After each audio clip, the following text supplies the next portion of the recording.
We're going to have a little look at the developing ideas part of the design cycle now. And I just want to go through the slides which I created to help you understand exactly what the grading criteria say and exactly what's expected from an MYP point of view. From a design point of view, what you're trying to show is a progression of your design ideas and communicating them. Anyway, let's just go through this quickly. You've seen these before, but just to highlight the command terms in here, that is present and annotation. So present a range of feasible design ideas using appropriate mediums, and annotation which can be correctly interpreted by others.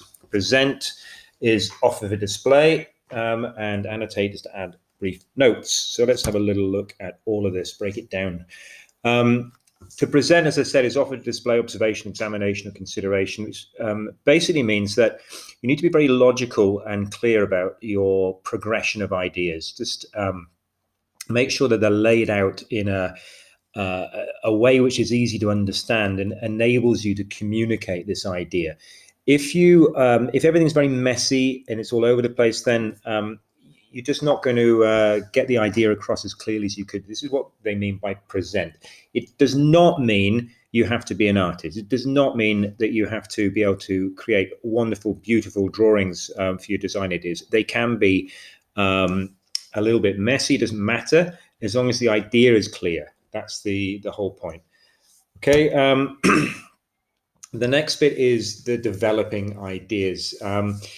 The trick in this bit is to think of it as a step-by-step progression and try to go from one idea to the next and add your notes which make it clear how your thought processes are going. The thing is, you have to communicate this.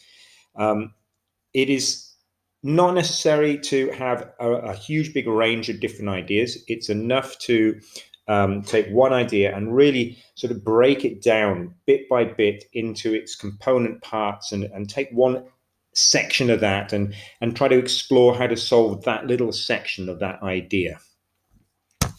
The range, as I say, it doesn't have to be 20 completely different ideas. You could actually have just the one idea. But you need to develop a range of possible solutions based around that idea. I know, for example, if you take a computer mouse, for example, you could take the basic shape of one form of a computer mouse and then maybe change the color of the edging, maybe change the shape of the roller, where the roller is positioned, maybe the mouse buttons change slightly, but the basic shape is the same, the basic concept is the same. So that would still be a range of ideas within a certain concept. That's okay. You should have an idea from your research of what is actually feasible. Now, bear in mind, we have a workshop which has the limitations that this workshop has. And because you know this, you've been in there, you've worked in there, you've researched it, you understand what's possible, what's not possible. Also, the materials that we've got in there, you need to think about that. That some of the projects are actually limited in the materials I give you, so bear that in mind as well. Okay, so a feasible design, it's no good designing a board game or a lamp or something based on injection molded plastic. We just don't do that. Okay, so that would not be a feasible design idea. So keep within the limitations of our workshop. So when you're designing, you have to use appropriate mediums. We're using paper and pencil. That's the simplest way to do it. In our workshop, again, this is what we've got available to us. But if you have other ways of communicating your ideas, you can use any of those. As long as you are clear about it and you're communicating it and it's a step-by-step progression, I don't mind what you use at the end of the day. If you particularly like to use a drawing tablet and a computer screen, great, why not? If you want to make some kind of model of it, some mock-up of it, that's still developing ideas, that's okay. Watercolors also, if you're a good artist and you like to use watercolors, this could be a good way of doing your presentation drawings later on. Okay, so appropriate mediums can be whatever's correct or the correct type of medium or media that you could use to communicate your idea in the best possible way. So annotations, this is the big one that everyone always asks me big questions about. There's a list. I'm not going to read them all out here. You can go through these slides by yourself. What you should do, though, is have a look at the video, which is at the bottom of this slide here. You've seen it before. It's this list is basically adapted from that video. It's an excellent way of describing what you need to have with the annotations.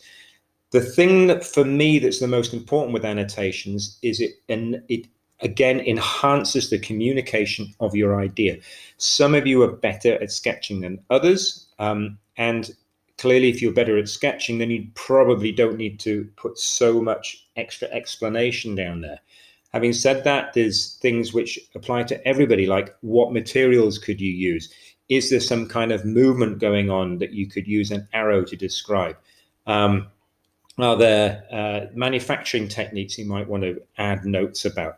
Are there things you might want to go and do some more research on? Maybe you can come back to the drawings a bit later with a different mindset that you then come up with a fresh idea based on that. But you've written down where you were, so it helps you to come back.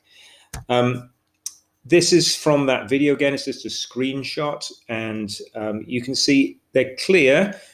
But he's not spent ages writing them down. The idea is when you make annotations, they happen while you're drawing. They're additions to your drawing. So your sketches, you shouldn't be too neat. You should really try to get your lots of ideas down quickly. It enables your thought flow. It gets you into the process of thinking design in a design way. And adding those sort of annotations will be very clear as you're doing it. If you try to add them in afterwards, they just don't make any sense anymore.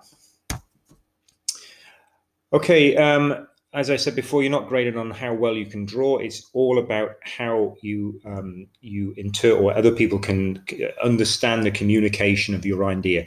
So that bit can be correctly interpreted by others is all about, did you communicate this idea well?